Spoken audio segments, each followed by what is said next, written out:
या वर्षीची दिवाळी प्रकाशाचा हा सोहळा तुमच्या आयुष्यात सुख, समृद्धी आणि ऐश्वर्य घेऊन येवो, हीच आमची शुभेच्छा. पण मित्रांनो, दिवाळी म्हटलं की सर्वात महत्त्वाचं असतं लक्ष्मीपूजन. प्रत्येक जण हे पूजन अत्यंत श्रद्धेने आणि भक्तिभावाने करत असतो. आपल्याला वाटतं की आपण सर्व नियम पाळून हे पूजन करत आहोत. पण तुम्हाला माहीत आहे का? आपल्या हातून नकळत अशा 5 मोठ्या चुका होतात, ज्यामुळे आपल्या घरात आलेली लक्ष्मी काढता पाय घेते आणि वर्षभर आपल्याला आर्थिक अडचणींचा सामना करावा लागतो. आजच्या व्हिडिओमध्ये मी तुम्हाला त्याच 5 अत्यंत महत्त्वाच्या चुका सांगणार आहे, ज्या लक्ष्मीपूजनाच्या वेळी चुकूनही करायच्या नाहीत. हा व्हिडिओ शेवटपर्यंत पहा आणि तुमच्या कुटुंबाला आर्थिक संकटातून वाचवा. चला सुरुवात करूया. मित्रांनो, स्वच्छता हा लक्ष्मी मातेचा सर्वात आवडता गुण आहे. जिथे स्वच्छता, तिथे लक्ष्मीचा वास. लक्ष्मीपूजन हे घराच्या सर्वात पवित्र आणि स्वच्छ जागेत करायचं असतं. काय होतं, अनेकदा घरातील जुनी, तुटलेली भांडी, भंगार वस्तू किंवा नको असलेल्या अडगळीच्या वस्तू आपण पूजेच्या जागेच्या आजूबाजूला तशाच ठेवतो. अशा ठिकाणी लक्ष्मी माता कधीही वास करत नाही.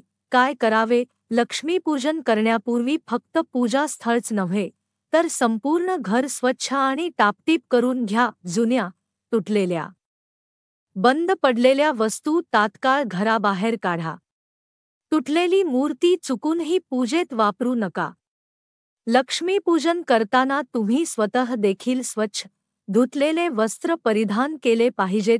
तुळस पूजनीय असली तरी लक्ष्मीपूजनाच्या वेळी पूजेत तुळशीच्या पानांचा वापर करणे टाळावे.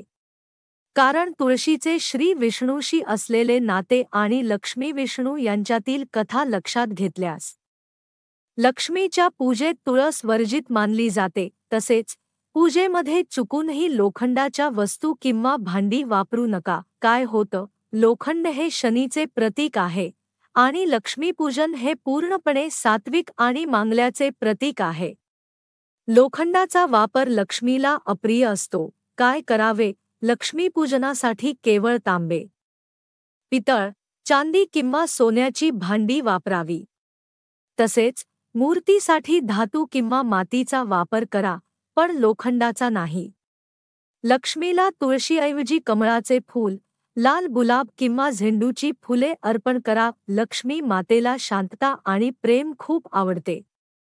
दिवाळीचा दिवस हा आनंदाचा आणि उत्साहाचा असतो. काय होतं, पूजेच्या वेळी घरातील व्यक्तींनी एकमेकांशी वाद घालणे, रागाने बोलणे किंवा घरात कलहाचे वातावरण असणे हे सर्वात मोठे अशुभ मानले जाते. अशा वातावरणात लक्ष्मी माता क्षणभरही थांबत नाही. काय करावे? पूजेच्या किमान 1 तास आधीपासून घरात शांती आणि सकारात्मकता ठेवा. घरातील सर्व सदस्यांनी एकत्र, एकाच विचाराने, प्रसन्न मनाने पूजा करावी. कोणाशीही कठोर बोलू नका. पूजेच्या वेळी मोबाईल किंवा टीव्हीचे आवाज टाळा. शांतपणे मंत्रोच्चार करा. लक्ष्मी माता आपल्याला भरभरून देते, म्हणून आपणही उदार असले पाहिजे. पूजेसाठीचा प्रसाद अत्यंत महत्त्वाचा असतो.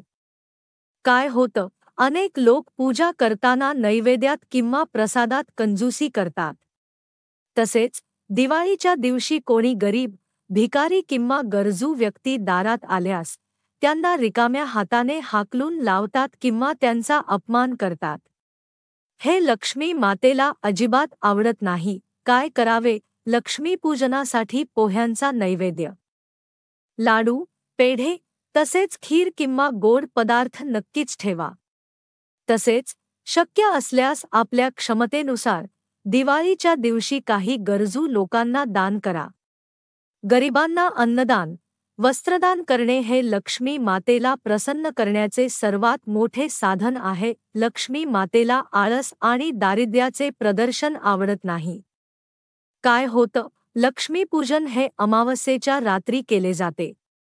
अनेकांना अमावस्येच्या रात्री जागरण करणे आवडत नाही आणि ते पूजेनंतर लगेच झोपून जातात.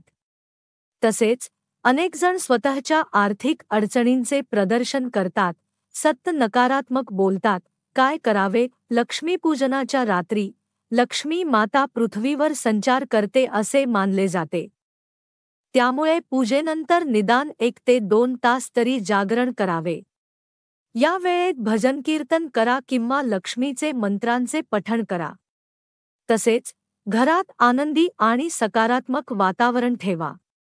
माझ्याकडे पैसे नाहीत, मी गरीब आहे असे नकारात्मक वाक्य बोलणे पूर्णपणे टाळा. तर मित्रांनो, या होत्या त्या 5 मोठ्या आणि महत्त्वाच्या चुका, ज्या तुम्ही यावर्षीच्या लक्ष्मीपूजनला चुकूनही करायच्या नाहीत.